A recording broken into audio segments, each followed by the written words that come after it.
atau Latsar CPNS golongan 2 angkatan 6.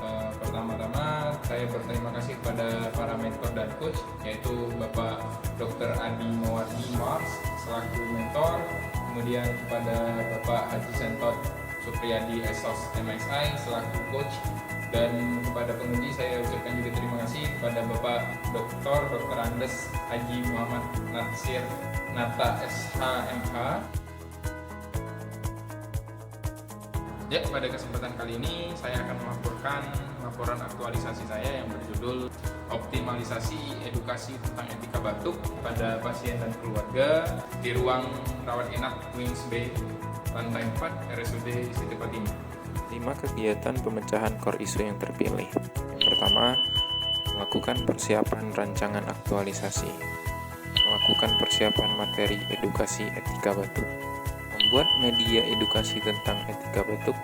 Melakukan edukasi etika batuk pada pasien dan keluarga. Kemudian mengevaluasi kegiatan. Kegiatan pertama yaitu melakukan persiapan rancangan aktualisasi. Di tahapan ini ada 3 kegiatan, yaitu yang menghadap mentor untuk menyampaikan rancangan kegiatan yang akan dilaksanakan itu pada tanggal 24 Agustus 2020. Kemudian mendengarkan saran dan pendapat dari mentor dan mencari kegiatan ketiga yaitu berkoordinasi dengan kepala ruangan untuk kegiatan aktualisasi itu tanggal 25 Agustus. Ini adalah foto kegiatan berkonsultasi dengan mentor. Kemudian ini adalah surat izin aktualisasi habituasi ya oleh mentor.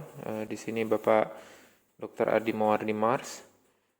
Kemudian ini lembar konsul dan konsultasi dengan kepala ruangan. Dan kegiatan kedua yang telah saya lakukan yaitu seperti ini. Ya, kegiatan kedua yaitu melakukan persiapan materi edukasi tentang etika batuk. Di sini ada 4 tahapan kegiatan, yaitu mencari dan mengumpulkan materi edukasi etika batuk dari buku atau jurnal atau dari e-book internet ya. Itu dilakukan dari tanggal 27 Agustus 2020. Kemudian tahapan kedua yaitu melakukan konsultasi materi edukasi dengan mentor dan tim PKRS. PKRS di sini adalah tim promosi kesehatan rumah sakit. Itu dimulai dari tanggal 31 Agustus 2020. Kemudian setelah berkonsultasi tentang materi edukasi dengan mentor dan tim PKRS, di hari selanjutnya saya melakukan pembuatan SAP atau Satuan Acara Penyuluhan, dan di hari yang sama saya juga membuat soal pretest dan posttest dari beberapa referensi yang sudah dipilih, dan mengumpulkan materi edukasi mulai dari e-book tentang etika batuk, contoh-contoh leaflet dan poster yang akan saya buat. Kemudian saya membuat materi edukasi dan berkonsultasi dengan mentor dan tim PKRS. Di sini satuan acara penyuluhan yang saya buat, rancangannya seperti ini. Itu tadi kegiatan kedua saya, dan ini adalah kegiatan ketiga saya, yaitu membuat media berupa leaflet dan poster. Selanjutnya yaitu kegiatan ketiga, membuat media edukasi etika batuk. Di sini ada 4 tahapan kegiatan. Yang pertama, pada tanggal 3 September 2020 saya membuat desain leaflet dan poster tentang etika batuk. Kemudian tanggal 7 September 2020 saya berkonsultasi dengan mentor dan tim PKRS untuk meminta saran dan masukan tentang leaflet dan poster yang telah saya buat.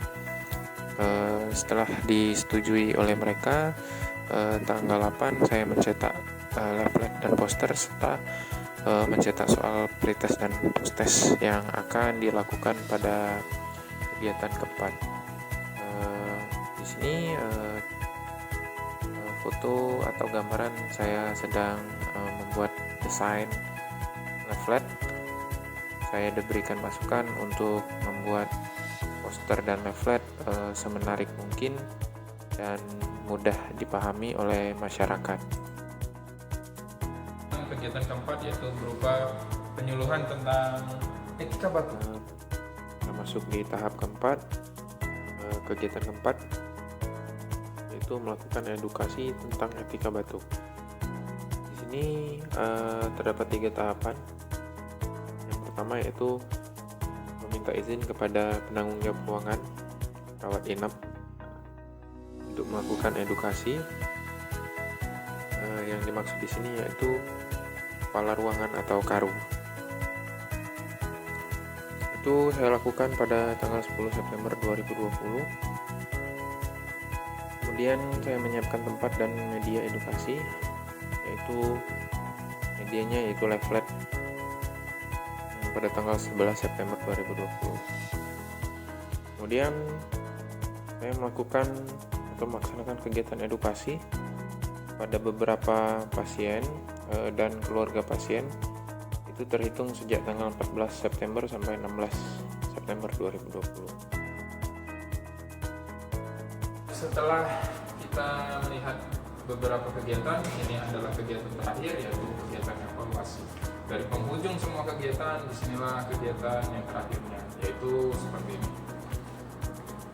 Ya, ini adalah kegiatan terakhir kita. Kegiatan kelima yaitu melakukan evaluasi tentang edukasi etika batuk.